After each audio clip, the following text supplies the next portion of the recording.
capítulo anterior, bueno, vámonos al 2, ¿verdad? Primero. 2 versículo 28, por favor. Dice, y ahora, hijitos, permaneced en él, para que cuando se manifieste tengamos confianza, para que en su venida no nos alejemos de él avergonzados. Si sabéis que él es justo, sabed también que todo el que hace justicia es nacido de él. Entonces, aquí en el 2.28, Juan marca el comienzo de una nueva sección en la carta de Juan, en la primera carta de Juan. ¿Y se acuerdan que les dije que íbamos a ver 3 puntos acerca de la seguridad que podemos tener mientras permanecemos en Cristo? Sí. ¿Sí? ¿Hacerlo bueno? Ajá, hacerlo bueno, unos con otros, amarse unos a otros y discernir los espíritus. Ajá. Esto, o sea, estas tres cosas son lo que a ti y a mí nos va a proveer de confianza para el día del juicio. Si yo estoy haciendo lo bueno, estoy amando a mis hermanos y puedo discernir los espíritus, sé que cuando me petatee voy a poder presentarme ante Cristo con confianza. ¿Sí? Entonces, empezamos con lo primero. La primera sección es del 2.29 al 3.10. ¿Sí? Y la primera sección es hacer lo bueno. ¿Sí? Del 2.29 que empezamos aquí en si sabéis que él es justo, sabed también que todo el que hace justicia es nacido de él. Entonces ese empezaríamos ahí y vamos al 3, pero vamos a orar. ¿Alguien me ayuda a orar, por favor? Señor, gracias Padre por tu palabra, gracias por estos momentos, gracias Padre porque nos permites estar reunidos aprendiendo más de ti, ayúdanos a que podamos estar dispuestos y con ese corazón, Padre, para aprender de tu palabra y llevarla por obra. Agradecemos por la vida de Aarón, Padre, y te pido que seas tú hablando a través de él. En nombre de Cristo Jesús. Amén. Amén. Si se acuerdan en la introducción de Juan, que también me tocó, les mencionaba que los gnósticos habían tomado ciertas frases y les habían dado un sentido diferente, ¿se acuerdan? Que entonces Juan en esta carta utiliza esas frases y esas palabras otra vez y les da el sentido correcto. Una de estas frases que los gnósticos habían tomado y la habían torcido es nacido de Dios. ¿Sí? Esa era una de las frases, junto con conocer a Dios y andar en la luz, que ya vimos la parte de conocer a Dios y ya vimos esto de andar en la luz. Y ahora vamos a ver un poquito acerca de esto de nacido de Dios, que de hecho en este pasaje de primera de Juan vas a ver que es una frase que se repite y lo que Juan está haciendo es darle el sentido correcto. ¿Sí? Entonces del versículo 1 al 10 vamos a leer, dice, mirad cuál amor nos ha dado el Padre, para que seamos llamados hijos de Dios. Por esto el mundo no nos conoce, porque no le conoció a Él.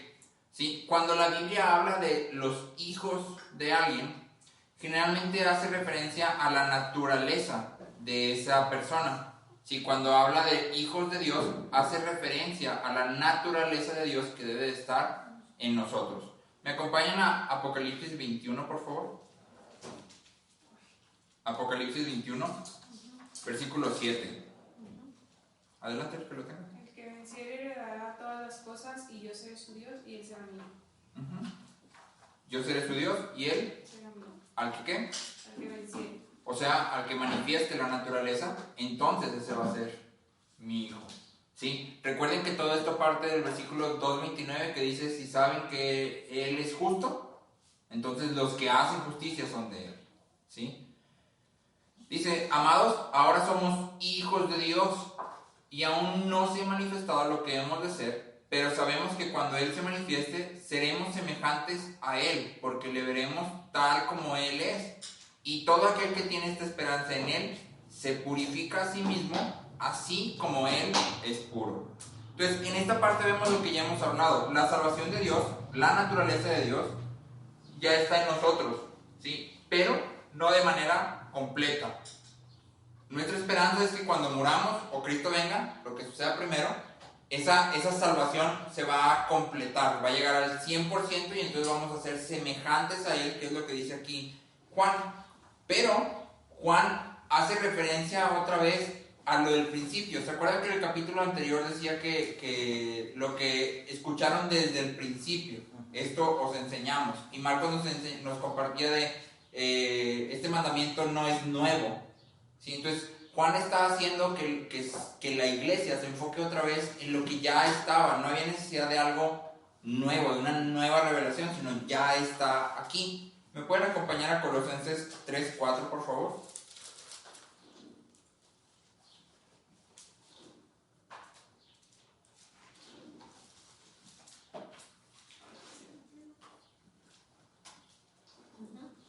Adelante.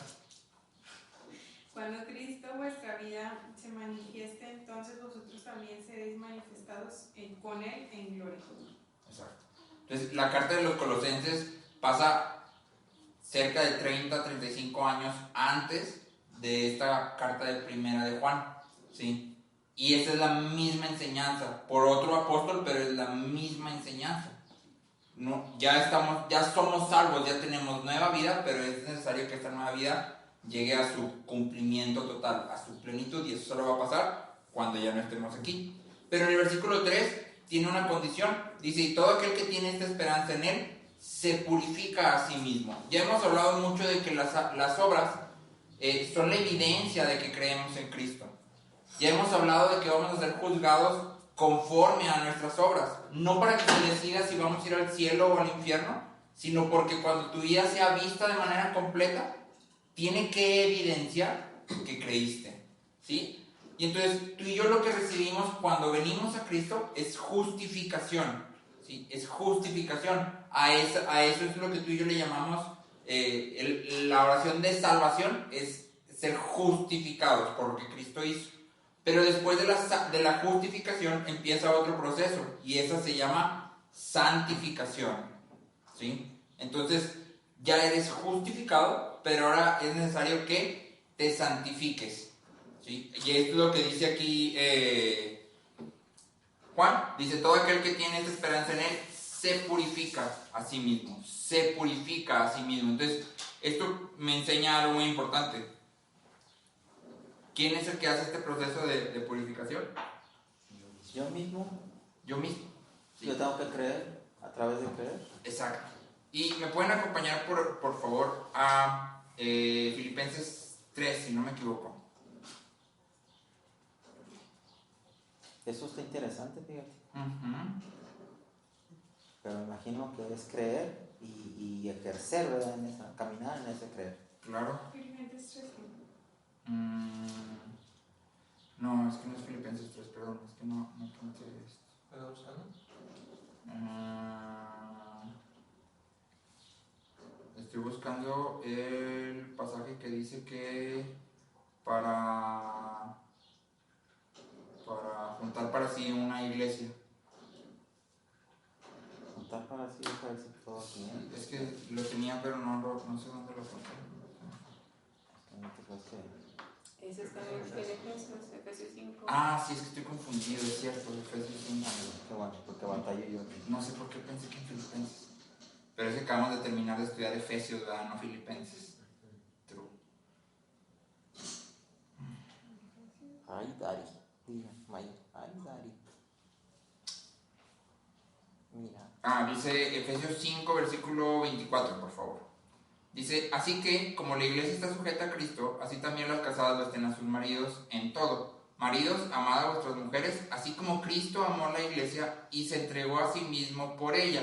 Y lo dice para santificarla, habiéndola purificado.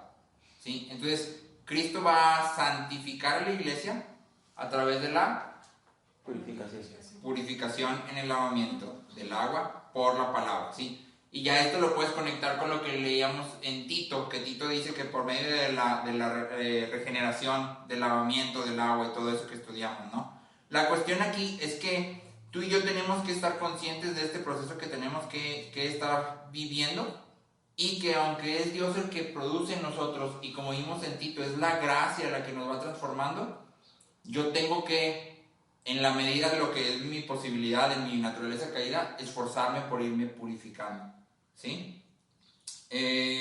Versículo 4 de Primera de Juan, versículo 4, capítulo 3, dice: todo aquel que comete pecado infringe también la ley, pues el pecado es infracción de la ley.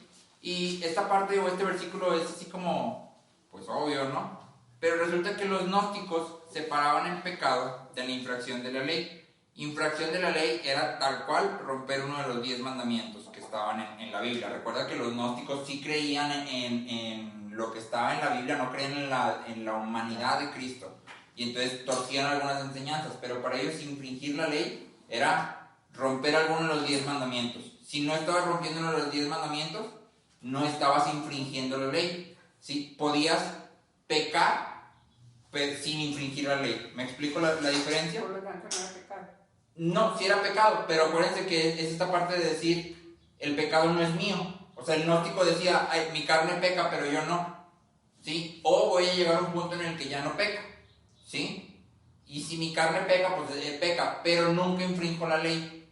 Sí, a lo mejor pudiera ser que la ley estaba muy enmarcada en 10 puntos y a lo mejor hacías otras cosas que no cabían en ese marco legal. Exacto. Y entonces No estaban especificadas. Exactamente, no estaban especificadas, por lo tanto no estoy infringiendo la ley. Estoy pecando, pero no está dentro de ese marco. Y el pecado pues no me pertenece, y entonces no estoy infringiendo la ley, no estoy... Ya me justifiqué. Exactamente, ¿sí? Entonces por eso Juan hace este punto que para ti, para mí es así como que no tiene sentido, ¿no? Pero está haciendo una relación, ahora sí que no le vas a poder sacar por ningún lado, porque dice, el que comete pecado, infringe la ley. El pecado es infracción de la ley, ¿sí? O sea, no hay más. Así. ¿Sí? Versículo 5 dice, y sabéis que Él apareció para quitar nuestros pecados, y no hay pecado en Él. ¿Me pueden acompañar a Juan 14:30, por favor? Juan 14:30. No habla ella mucho con vosotros, porque viene el príncipe de este mundo y él nada tiene en mí. Él nada tiene en mí. ¿Qué es lo que le da potestad al diablo sobre nuestras vidas? ¿Qué es lo que le da? Que le da potestad al diablo sobre nuestras vidas. Pecado. El pecado, exactamente. Y entonces, por eso es lo que Juan dice aquí. Él apareció para quitar nuestros pecados y no hay pecado en él. O sea, el diablo no tiene ningún tipo de potestad, o no tuvo ningún tipo de potestad sobre el cuerpo terrenal de Cristo. ¿Sí? No tenía poder porque en Cristo no hubo pecado. ¿Sí? Y lo que Juan está diciendo aquí es, Él vino a quitar tus pecados y tuvo esa capacidad porque no había pecado en Él. ¿Sí? Que esto ya lo hemos platicado. Realmente es nada más entender por qué es necesaria la justificación de la manera que se tuvo que llevar a cabo. ¿Sí? Juan sigue conectando esta parte. La vida sin pecado de Jesús revela la manera de vivir de los que están en Él. O sea, si tú y yo decimos que seguimos a Jesús y que somos imitadores de Jesús, debemos de ser sin pecado. ¿La vida ¿Sí? sin pecado de Jesús qué revela? Revela la manera de vivir de los que están en Él. ¿Sí? Y ahorita vamos a hablar un poquito más de esto de estar sin pecado. Lo que te iba a decir. Sí, ahorita vamos a... Porque pues eso pareciera imposible, ¿no? Ajá, sí, y ahorita vamos a seguir. Dice, todo aquel que permanece en Él no peca. Todo aquel que peca no le ha visto ni le ha conocido. ¿Me pueden acompañar a tercera de Juan 11? Solo es un capítulo tercera de Juan, entonces directamente vámonos a tercera de Juan 11, por favor. ¿Quién lo quiero leer? Amado, Sí, amado, no imites lo malo, sino lo bueno. El que hace lo bueno es de Dios, pero el que hace lo malo no ha visto a Dios. el que hace lo bueno es de Dios. Dios, exactamente. Sigo, me regreso a Juan, dice el versículo 7, hijitos, nadie os engañe, el que hace justicia es justo como Él es justo.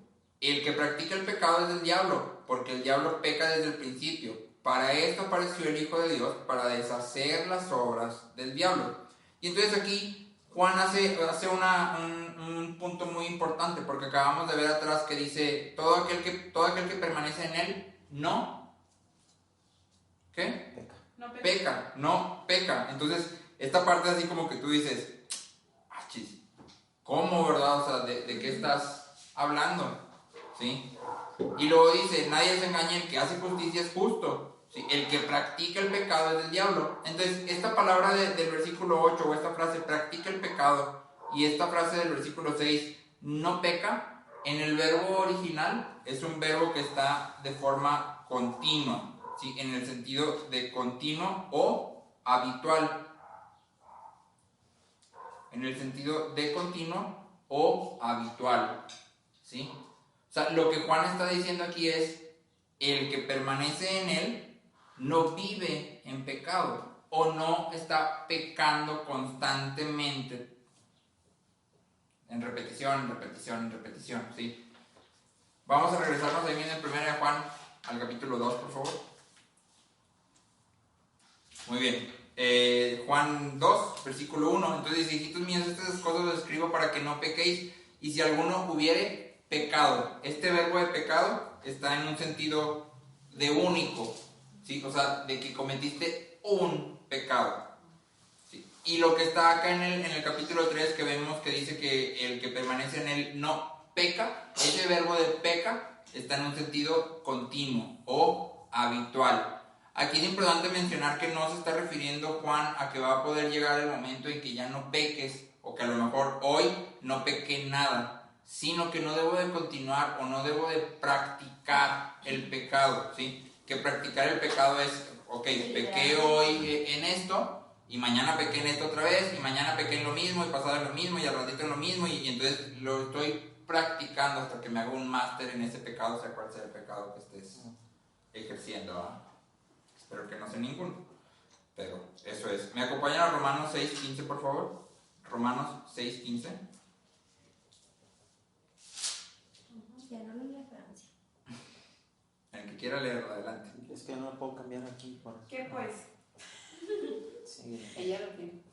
¿Pecaremos porque no estamos bajo la ley, sino bajo la gracia? En ninguna manera. Exacto. Entonces, no está aquí dando un permiso, Juan, de decir, pues peca, al cabo te perdono. Porque estás en la gracia. Ajá. No, o sea, lo que dijo Juan al principio, ¿te acuerdas? Es, todo aquel que tiene esta esperanza en él, se purifica a sí mismo. Entonces, si tenemos esa esperanza, como decimos, vamos a purificarnos. Desobedecer a lo que Dios dice también es abandonar nuestra esperanza, ¿sí? Me gustó el versículo 7 y me gustaría que lo notaran porque ahorita vamos a ver un cambio. ¿Cómo se refiere Juan a los creyentes? ¿Sí ven ahí cómo les dice? Hijitos. Hijitos. Y la instrucción es, nadie os engañe, ¿sí? Entonces, esto es importante también para ti y para mí. Nadie nos debe de engañar. ¿Cómo vamos a lograr eso? Estando en la palabra. Estudiando la palabra, leyendo la palabra, memorizando la palabra, ¿sí? Versículo 8 que ya leímos otra vez. El que practica el pecado es del diablo, porque el diablo peca desde el principio. Para esto apareció el Hijo de Dios, para deshacer las obras del diablo. Todo aquel que es nacido de Dios no practica el pecado, porque la simiente, o en otras versiones dice la semilla de Dios, permanece en él y no puede pecar porque es nacido de Dios. Ojo, no puede pecar, verbo continuo, habitual, ¿sí? Entonces, esta parte es lo que dice Juan también en el Evangelio, donde dice que Jesús voltea con los fariseos y los llama, ustedes son...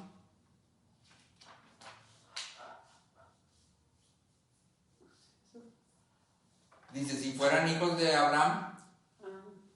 Las obras de Abraham harían. Ajá, pero son hijos Del diablo. Exacto, entonces es la misma idea, ¿sí? Ahorita lo vamos a ver también en Mateo. ¿Me acompañan a Génesis 4? Vamos, dice Maya. Vamos.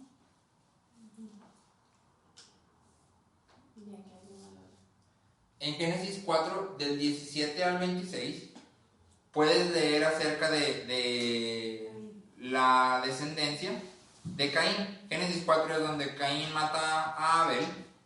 Y después de eso Dios le pone la marca.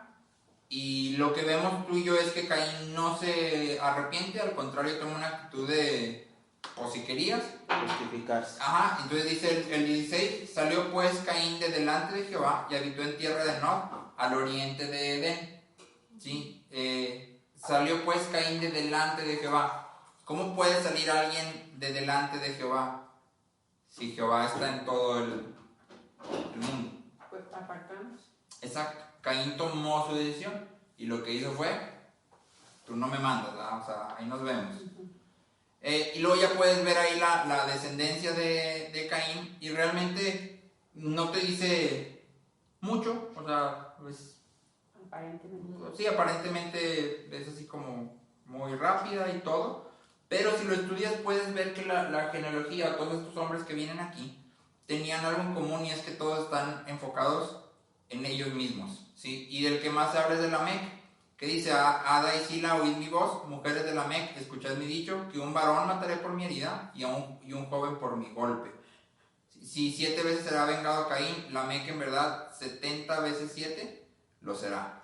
Entonces vemos aquí la maldad de la simiente de Caín. Y si te vas a la Génesis 5, dice, los descendientes de Adán. Y luego dice, este es el libro de las generaciones de Adán, el día en que creó Dios al hombre, a semejanza de Dios lo hizo. Y luego versículo 3, y vivió Adán 130 años y engendró un hijo a su semejanza, conforme a su imagen, y llamó su nombre Set. Entonces, resulta ser pues que Adán fue creado por Dios a su semejanza, y luego Adán tuvo 2 hijos, Caín y Abel, pero Caín no fue hecho a semejanza de Dios, ¿sí? Sino que él se apartó. Y después nació Set, y por eso en la genealogía de Adán, donde puedes ver que llega hasta Noé, no se menciona a Caín en ninguna parte, ¿sí? Porque esos son los hijos que fueron conforme a la semejanza o a la imagen de Dios. Ya si estudias Génesis 5, en realidad te vas a dar cuenta que todos los nombres que se mencionan se relacionan totalmente con algo que Dios estaba haciendo y que todos de alguna forma estaban relacionados con la obra de Dios. De hecho, empezando desde Set, que significa sustituto, Uh-huh. y que ahí puede relacionarse con la sustitución Exacto. por el pecado en la persona de Jesucristo. Ajá. Y que realmente dice hace los hijos anteriores de Adán como si no existieran. Exacto, porque Se Set acabó. es el que es creado a su imagen. Pero- Se acabó. ¿Y ahí por qué no se incluye a Abel si en realidad pues hasta donde Abel vivió? No, bueno, sí, pero hasta donde vivió. Porque Es está hablando que es la línea de descendencia. Está Si te hablando que hablara no de Abel, pues no había no descendencia. hubo genealogía. Ajá. Pero Abel se menciona y se reconoce en Hebreos. Sí. ¿Sí? Perdón. Entonces ahí tú y yo podemos ver esta parte. Algo que me gustó mucho aquí en el versículo, me regreso a 1 de Juan 3. Dice, todo aquel que es nacido de Dios, nosotros somos nacidos de Dios, no practica el pecado porque la simiente de Dios permanece en él. La semilla de Dios permanece en él. Entonces cuando tú y yo venimos a Cristo, nosotros habitamos en Cristo, pero al mismo tiempo Cristo habita en nosotros. ¿Sí? Y eso es lo que Corintios dice, que tenemos este tesoro en vasijas de barro, que el Espíritu del Dios Todopoderoso viene a habitar en nosotros. ¿Sí? Nosotros habitamos en Dios y Él habita ¿Qué es en lo nosotros. que dice el versículo de que permanece en él y él? Ajá. Permanece en nosotros.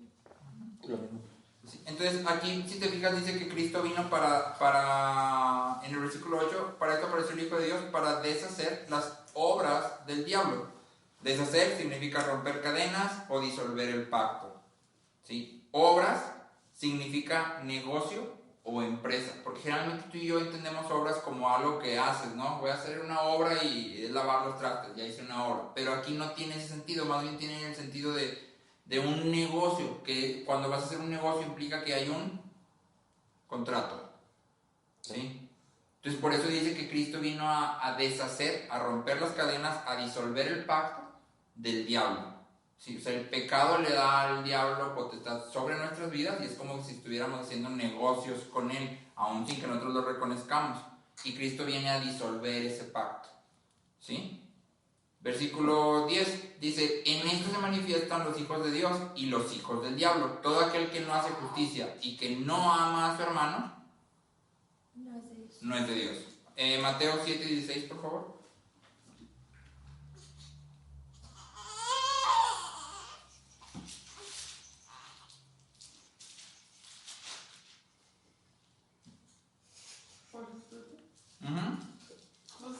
Es que apenas iba a empezar a leer y dice, Léelo, no, ¿no?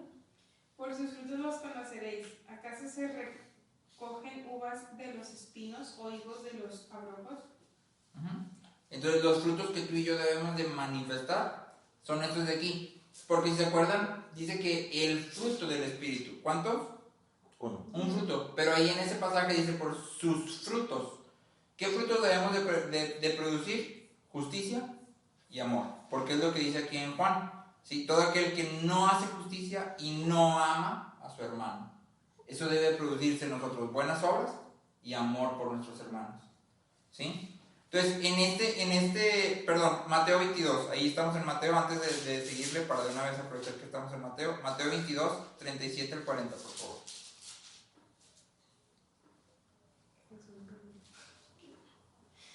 Jesús le dijo, amarás al Señor tu Dios con todo tu corazón y con toda tu alma y con toda tu mente. Este es el primero y grande mandamiento. Y el segundo es semejante, amarás a tu prójimo como a ti mismo. De estos dos mandamientos depende toda la ley y los profetas. Entonces, si te fijas, Juan ha venido hablando desde el 29, desde el 2:29 hasta aquí, acerca de hacer buenas obras, de hacer justicia, porque dice, si Él es justo, todo el que permanece en Él hace justicia. Pero en este versículo 10 le agrega otra cosa, porque dice, en este se manifiestan los hijos de Dios. Todo aquel que no hace justicia y que no ama a su hermano, no es de Dios. Entonces le agrega, o sea, hay que hacer justicia, pero además hay que amar a nuestros hermanos. Cuando Juan habla acerca de practicar el pecado, o sea, de que ya no debemos de pecar como hijos de Dios, no está hablando de que nuestra moralidad debe de ser perfecta o de que nuestra vida debe de ser sin pecado, sino que siempre debe de manifestarse amor. Amor hacia Dios y amor hacia los demás, que son los dos mandamientos en los que Jesús dice en esto, se cumple la ley y los profetas, ¿sí? Entonces, lo que sigue a partir del 3:11 hasta el 24, del 3:11 al versículo 24, es que conocer a Dios o ser nacidos de Dios se manifiesta en nuestro amor, ¿sí? En nuestro amor. Ya vimos la primera parte, que es ser nacido de Dios o conocer a Dios se manifiesta en ¿qué? Amamos a otros. No, la primera parte del 2:29 al 3:10 es Nacido de Dios. ¿cómo se manifiesta que somos nacidos de Dios? Justicia. Justificando. En que hacemos justicia, hacemos buenas obras, ¿sí? Esa es la primera evidencia. La segunda evidencia es que amamos a los otros, ¿sí? Qué capcioso, porque es lo que nos dijiste. ¿Sí? Ya. Ok. Las preguntas, profe. Es que preguntas cosas. Bueno, pero es que esa es la idea central, eso es lo que debemos de mantener en mente. Sí. La primera evidencia de que andamos en luz, de que conocemos a Dios y de que somos nacidos de Él es que hacemos justicia, o sea, hacemos buenas obras. Sí, La segunda evidencia es que amamos a Dios y amamos a los demás, ¿sí? Lo primero de Juan 3 del 11 Hasta el 24. Es amor unos con otros. Ajá, dice, porque este es el mensaje que habéis oído desde el principio, ¿sí? Otra vez, Juan está haciendo mucho énfasis en esta parte. No necesitas ninguna nueva revelación, no necesitas ninguna nueva enseñanza, no necesitas nada nuevo. Lo que está desde el principio, eso es lo que necesitamos. Y dice, este es el mandamiento que habéis oído desde el principio, que nos amemos unos a otros. Un comentarista decía, y me llamó la atención, que la finalidad del evangelio, o sea, cuando vienen y se te dan las buenas nuevas, la finalidad, la meta total es producir amor. Amor por Dios y amor por los demás. Esa es la finalidad del evangelio. Me llamó la atención, no estaría muy seguro de decir que esa es la única finalidad, pero creo que sí es uno de sus objetivos, ¿sí? Versículo 12 dice, no como Caín, que era del maligno y mató a su hermano. ¿Y por qué causa le mató? Esta es la pregunta que todos decimos en Génesis, pero ¿por qué lo mató? Dice, porque sus obras eran malas y las de su hermano justas. Y aquí hay algo muy interesante, sí, muy interesante. Dice que Caín era del maligno y sus obras eran malas, ¿sí? Porque era del maligno, sus obras eran malas. No al revés, no era que sus obras eran malas y entonces era del maligno, no. Era del maligno y entonces sus obras eran... Sí, era lo que el árbol iba a producir. Exactamente, era la naturaleza que había en él, Era la lo que- simiente o la semejanza. Era lo que iba a producir, no había otro. Exactamente. Por lo que se dice que el hombre no es pecador porque peca, sino porque es pecador Peca, exactamente. Nuestra naturaleza va a producir eso. Y aquí también pues puedes ver por qué Dios no aceptó la ofrenda de Caín, porque sus obras eran Malas. era del maligno, ¿sí? Juan 8, por favor. Que ahí se levantó una gran San interrogante. Juan. ¿Cómo fue que era del maligno? Yo creo que es esta parte de que La predestinación. sí, y que de que se tenía que manifestar que había un libre albedrío. Y había Después una del diferencia. No, y que iba a haber una diferencia, o sea, Exacto. porque Caín hizo eso, pero luego vino Seth después. Juan 8, por favor, del 42 al 44. Yo lo leo, Francis. Que esto es lo que les comentaba ahorita. Jesús dijo. Ajá. Vale. Adelante. Jesús entonces les dijo, si vuestro Padre fuese Dios, ciertamente me amaríais, Sí, porque está. porque yo de Dios he salido y he venido, pues no he venido de mí mismo, sino que Él me envió. ¿Por qué no entendéis mi lenguaje? Porque no podéis escuchar mi palabra. Vosotros sois de vuestro padre el diablo, y los deseos de vuestro padre queréis hacer. Él ha sido homicida desde el principio, y no ha permanecido en la verdad, porque no hay verdad en él. Cuando habla mentira, de suyo habla, porque es mentiroso y padre de mentira. Fíjate el 44. Entonces lo que vemos ahí es Jesús diciéndoles, si ustedes fueran hijos de Dios, me creerían, me recibirían, entenderían lo que estoy diciendo, porque yo he salido de Dios. Pero me gusta mucho en ese pasaje que dice, ¿por qué no entendéis mi lenguaje? Y luego, ¿cuál es la respuesta que él mismo se da? Porque no podéis escuchar mi palabra. Porque no podéis. O sea, no tienen la capacidad. ¿Y por qué no pueden? Porque son hijos del diablo. ¿Sí? Entonces, en esta parte es nada más entender que cuando habla de hijos, no quiere decir que naciste del diablo, sino que tu semejanza, a quien tú te pareces, o tu naturaleza, está alineada con la naturaleza del diablo. ¿Sí? Que la naturaleza del diablo, como dice Jesús, es mentir. Porque él ha mentido desde el principio y es padre de mentira. ¿Sí? ¿En qué mentimos? ¿O cómo es que estando fuera de Cristo somos mentirosos? Mentimos en creer que nosotros mismos podemos definir lo que está bien y lo que está mal. Mentimos en creer que me puedo justificar a mí mismo. Mentimos en creer que soy suficientemente bueno. Mentimos en negar que Dios existe, que Cristo hizo lo que hizo. En todo eso mentimos. ¿Sí? La verdad es lo que Dios dijo, nos guste o no. Todo lo demás es mentira. ¿Sí? Primera de Juan 3, me regreso. Entonces dice, ¿y por qué causa le mató? Porque sus obras eran malas y las de su hermano justas. Entonces, la justicia atrae odio del maligno. La justicia atrae odio del maligno. Dice versículo 13, hermanos míos, no os extrañéis si el mundo os aborrece.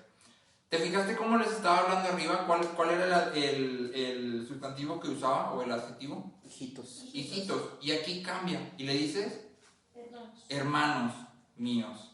¿Sí? Los reconoce entonces como iguales. Y empieza a hablar acerca de persecución. ¿Me pueden acompañar a Juan 15? Por favor. Juan 15, 18 y 19.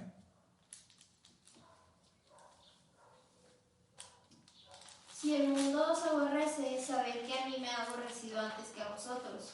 Si fuerais del mundo, el mundo amaría lo suyo, pero porque no sois del mundo, antes yo os elegí del mundo, por eso el mundo os aborrece. Entonces, algo importante aquí es que tanto Juan como Juan, en este caso Cristo en el Evangelio de Juan, dicen, si el mundo os aborrece. Y en primera de Juan dice, no os extrañéis si el mundo os aborrece. Quiere decir que no siempre por ser cristiano el mundo te va a aborrecer. Quizá habrá momentos en que te amen. Y quizá ese amor no sea precisamente una bendición. La aceptación del mundo, para ti y para mí como hijos de Dios, debería ser algo que temamos, no que anhelemos. La aceptación del mundo debería ser algo que temamos. Si estás siendo aceptado por el mundo, Abre bien los ojos. Hay que ver por qué. Prende los focos y di, a ver, ¿qué onda? ¿Qué estoy haciendo? Exacto, ¿sí? ¿Qué estoy haciendo? ¿Lo estoy haciendo bien? ¿Sí? Entonces, la aceptación del mundo es lo que tú y yo debemos de temer, no de desear. ¿Sí? No quiere decir que el mundo siempre nos va a odiar, pero no busquemos esa parte. Es una alerta, nada. Exactamente. Versículo 14 dice: nosotros sabemos que hemos pasado de muerte a vida en que amamos a los hermanos. El que no ama a su hermano permanece en muerte. ¿Sí? Esta es la evidencia, amar a los hermanos. Juan 5:24, por favor.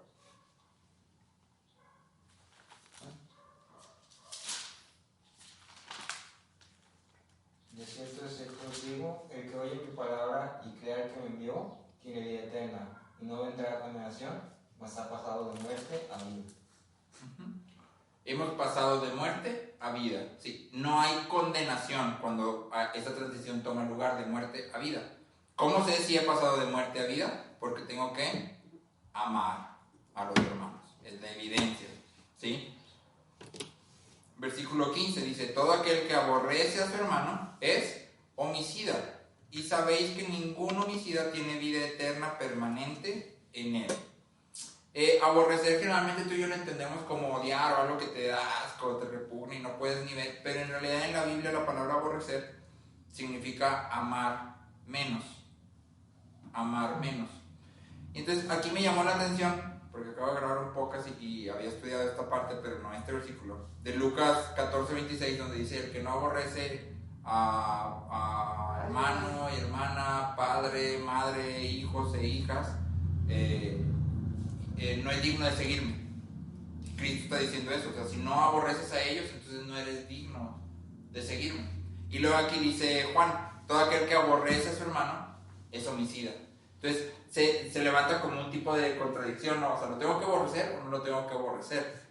Pero en el contexto de Jesús está hablando de aquel que va a tomar la decisión de seguirle, ¿sí?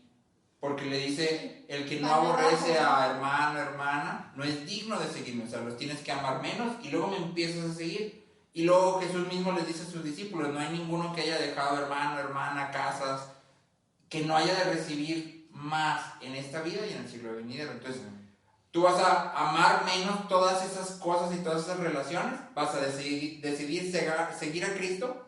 Cristo te va a proveer en esta vida de hermanos, hermanas, madres. ¿Dónde te va a proveer de eso? En la iglesia. En la iglesia. Y a esos hermanos son a los que Juan les está hablando y les dice: todo aquel que aborrece a su hermano. Hablando de la iglesia.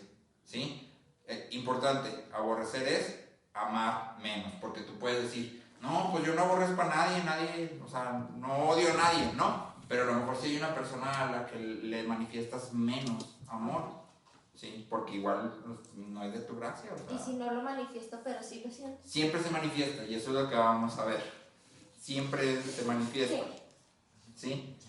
Dice aquí Juanquita: todo el que aborrece a su hermano es homicida. Como aborrecer significa amar menos, el homicidio es la culminación de esa manifestación de menos amor, ¿sí? Entonces por eso es que Juan lo conecta así. Si lo aborreces, como que ya lo estás matando. Aunque no llegues a culminarlo, ya tienes ese sentimiento de que no valoras su vida suficiente, ¿sí? Versículo 16 dice: en esto hemos conocido el amor. En esto hemos conocido el amor, en que Él puso su vida por nosotros. También nosotros debemos poner nuestras vidas por los hermanos. El ejemplo de Cristo es nuestra meta.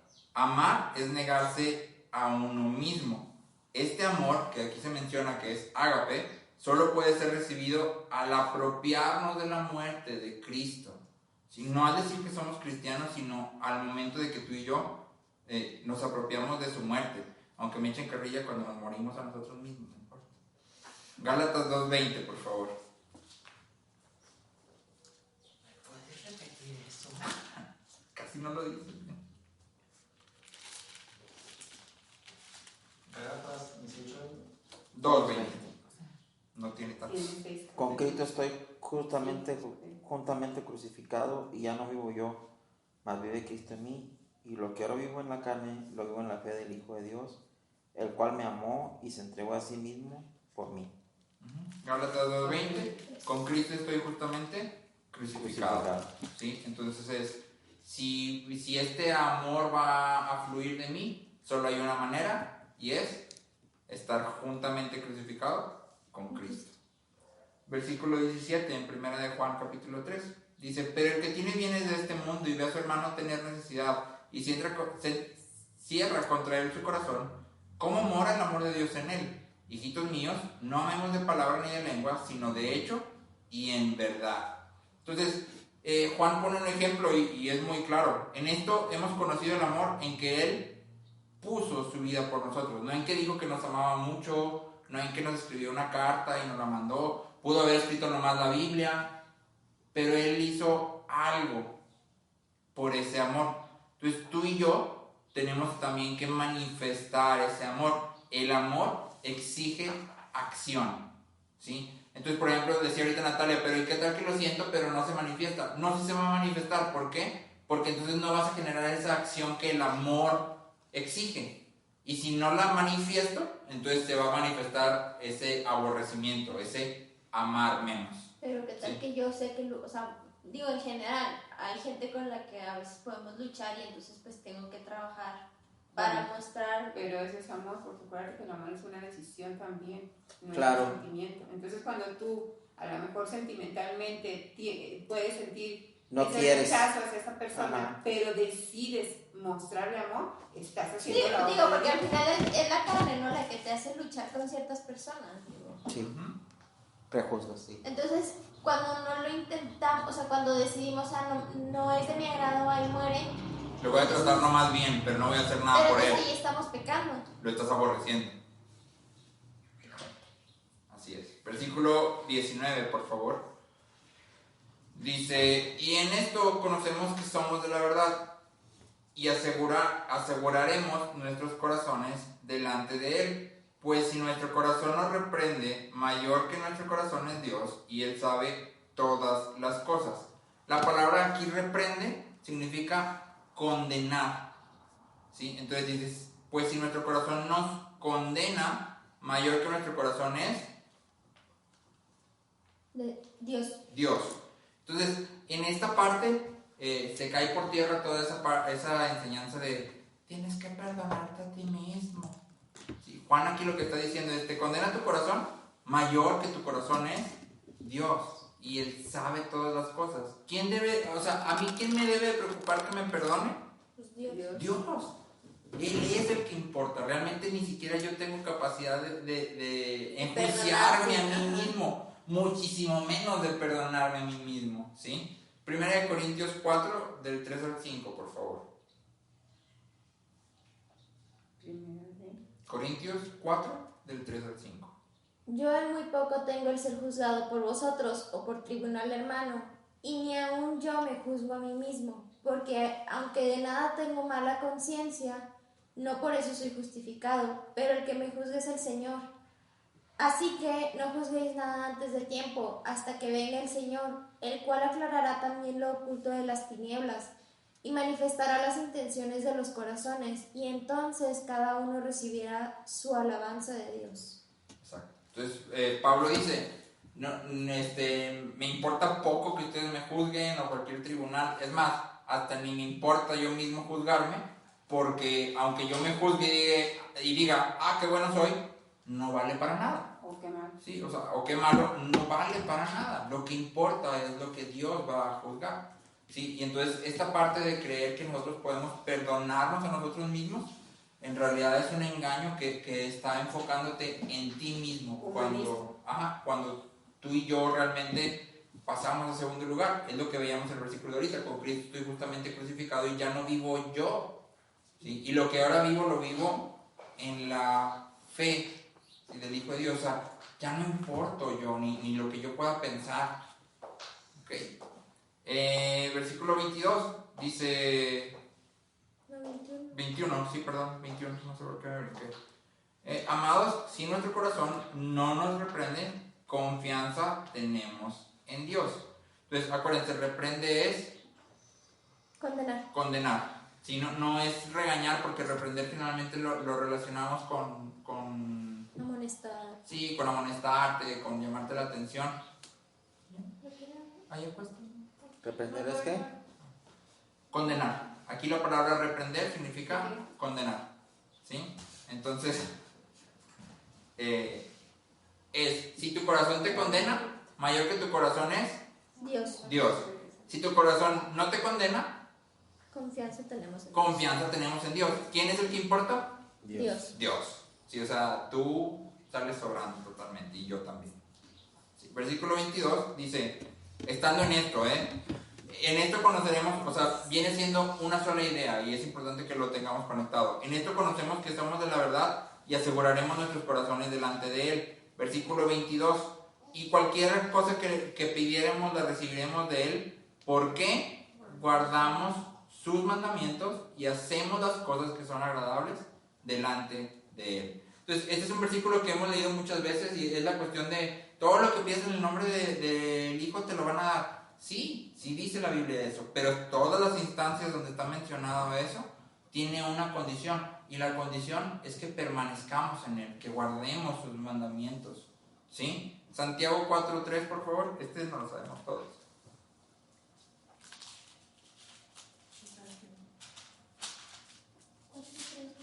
Sí, 4:3, por favor. Pedís y no recibís porque pedís mal, para gastar en vuestros deleites. Exacto. Sí, entonces Santiago dice, pues sí pides y pides y pides, pero pues tu petición está toda desviada. A tu carne. Sí, es para lo que tú quieres, por eso pues no te da nada. ¿Sí? Versículo 22 ya, ¿verdad? Sí. 23. Y este es su mandamiento. Versículo 22 dice, porque guardamos sus mandamientos. Y luego versículo 23, y este es su mandamiento, que creamos en el nombre de su Hijo Jesucristo y nos amemos unos a otros como nos lo ha mandado.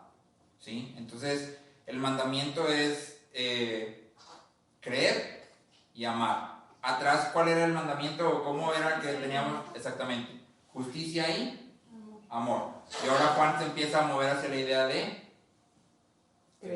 creer y amar. ¿Sí? ¿Se acuerdan? Ya esto ya lo habían platicado. ¿Cuál es la siguiente evidencia de que somos nacidos de Dios, de que andamos en la luz, de que lo conocemos? Vamos al próximo. Esa es la segunda. Y la tercera, que ya no vamos a ver ahorita, ¿cuál es? La deben de tener en lo que estudiamos del 2, que ahí apuntamos. Sí, Los yo 29. lo tengo. La capacidad de discernir espíritus. Capacidad de discernir espíritus. ¿Sí? Entonces por eso Juan empieza a meterse en esta línea de creer y amar. Se ha movido de hacer justicia a hacer justicia y amar, a amar y creer. ¿Sí? Se ha estado moviendo, si te fijas. No es que esté cambiando las evidencias, ha sido constante, pero está añadiéndole o está poniéndole un nivel más. Exactamente, ¿sí? Entonces, creer y amar están intrínsecamente unidos. Creer es primero y el amor es la evidencia de que creemos. ¿Sí? No podemos decir que creemos en Cristo si no hay amor. Y no podemos amar si no creemos en Cristo. Eso me llamaba mucho la atención del libro de Bonhoeffer, que hablaba acerca de que como pecadores es imposible que formemos o establezcamos relaciones con cualquier persona en el mundo.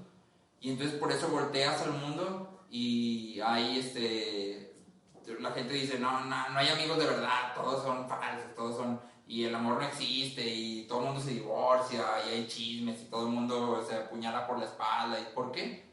Porque si no estamos en Cristo, es imposible que produzcamos un amor genuino. No tenemos la capacidad. Y entonces no tenemos la capacidad de relacionarnos con nadie, ni siquiera con aquella persona que decides casarte porque la amas, entre comillas, ¿sí? Porque el amor que puedes manifestar es erótico, de eros, o filial, de que pues, tienes algo en común con él, te llevas bien y pues la llevas tranquila. Es amor emocional nada más en el momento. Exactamente, es un amor que depende de cómo te sientes. Sí, pero que habíamos hablado de lo de decidir amar. Que de hecho el verdadero amor, el amor que no implica esto, es el amor ágape, que es el amor que describe a Dios, que es por ese amor que dio a su Hijo. Y eso es lo que nosotros debemos aprender a desarrollar a través de ese conocimiento que tenemos de Él. Sí, que aquí todas las veces que se ha hablado de amor, hace referencia al ágape, a ninguno. Sí. Todas las veces que se menciona la palabra amor, hace referencia. Porque te está recordando que de Cristo, ¿no? O sea, exactamente. Y aquí en este versículo 23 me llamó la atención esta cadenita que hay. Dice, este es su mandamiento. Un mandamiento se cumple, se obedece. Y luego que creamos en el nombre del Hijo de Dios. Entonces, obedecer y luego creer y luego amar. ¿Sí? Obedecer, creer, amar.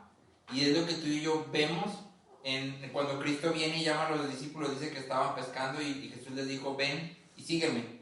¿Y qué hacen los discípulos? Obedecen, creen, aman. Ese es el procedimiento, ese es la secuencia, el proceso. Exactamente. Obedezco, creo, amo. Si no obedezco, no creo. Ya se rompió el... Exacto. ¿Sí? Y si no creo, pues evidentemente ni obedezco ni amo. O sea, es una cadenita. ¿Sí? Versículo 24, ya vamos a terminar. Dice, y el que guarda sus mandamientos permanece en Dios y Dios en él. Otra vez esta idea de que nosotros vivimos en Dios, pero al mismo tiempo Él vive en nosotros. Y en esto sabemos que Él permanece en nosotros por el Espíritu que nos ha dado. Algo que me llamó la atención es que dice por el Espíritu que nos ha dado. Dice que en el original este nos es un artículo indefinido. No hace referencia específica a nadie. Y que esto es muy usual en los escritos juaninos. Porque para Juan, Espíritu Santo, Cristo y Dios son la misma persona. Y entonces él no hace ningún tipo de distinción. Este nos puede estar hablando de Cristo, puede estar hablando de Dios, o puede estar hablando del mismo Espíritu Santo. Porque para él es lo mismo. Es lo mismo. ¿Sí? Y eso es muy relevante para ti y para mí. En la carta de primera de Juan, es la primera mención del Espíritu Santo. Si te acuerdas, en el capítulo 2, Juan estaba hablando acerca de que tenemos la unción del Santo. Entendemos que es el Espíritu Santo, pero Juan no había hecho referencia al Espíritu Santo directamente. ¿Sí? Esta es la primera mención. ¿Y por qué está hablando del Espíritu Santo? Porque la evidencia que sigue es la capacidad de discernir espíritus. Si ya estableció que tienes que creer y ahora lo que sigue este es el espíritu que tenemos, porque la evidencia que sigue es discernir los espíritus. ¿Sí? ¿Me acompañan a Romanos 8, por favor, del 14 al 16?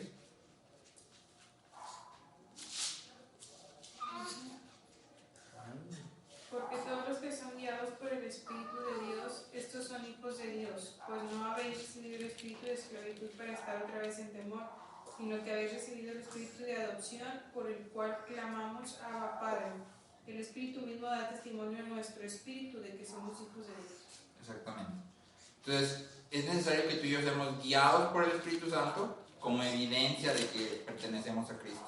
Y ser guiados por el Espíritu Santo nos va a llevar a esto que estamos viendo en primera de Juan, a hacer justicia, o sea, buenas obras, a amar a los demás y a discernir los espíritus.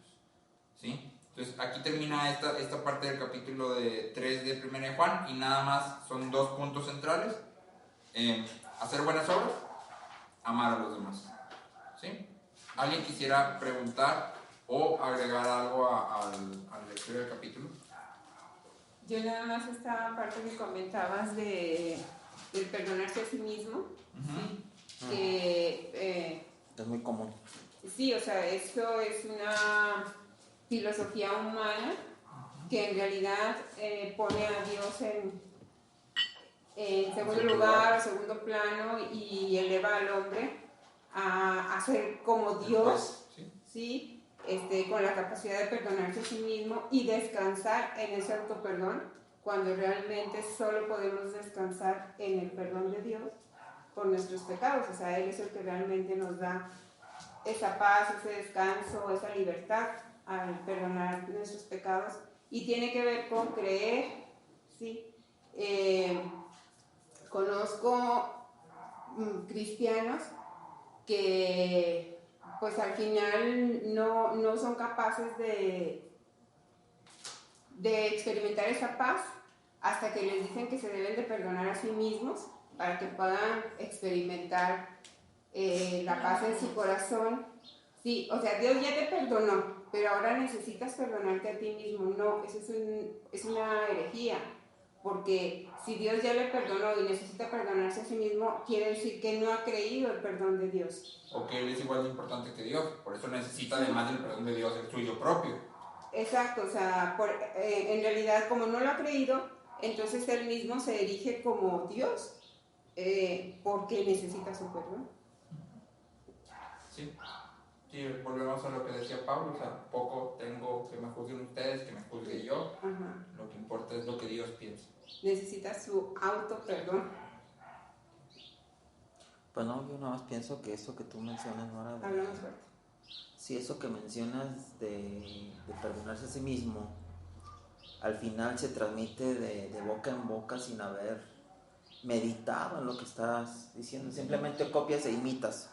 Lo ves en las películas, lo ves en programas. No, pues es que es lo que Y la entonces psicología absorbes busca. esa parte que es cómodo al final del día. Pero volvemos al punto que mencionabas, que menciona ahí también Juan, de que nadie os engañe. Sí, es claro. un engaño. Sí. ¿Por qué es un engaño? Porque no escudriñas las Sí, escrituras. eso es lo que estoy diciendo. O sea, no meditas, no estás escudriñando, no estás contrastando con lo que dice la palabra de Dios, y entonces es muy cómodo tomar esa porción sin No, y investigar. aparte se acabó. para la gente es más cómodo pensar en que yo nada más necesito perdonarme yo mismo que realmente tener una relación con Dios y Cambio cambiar mi radical, vida, o sea, claro. llevar mi vida de una manera Sí, porque que pues no me gusta, mi carne no lo va a disfrutar. exacto, Sí. porque si yo soy el juez que me va a perdonar, pues yo puedo definir qué es bueno y qué es malo, y cuando me sienta mal, pues me perdono a mí mismo, Sí. en base a lo que yo definí bueno y malo. Yo pongo la línea Exacto. base. Sí, Es más cómodo. sí, está bien. Muy bien. Yo nada más comento, ahí mencionaste lo de no prestar nuestro oído a lo que dice.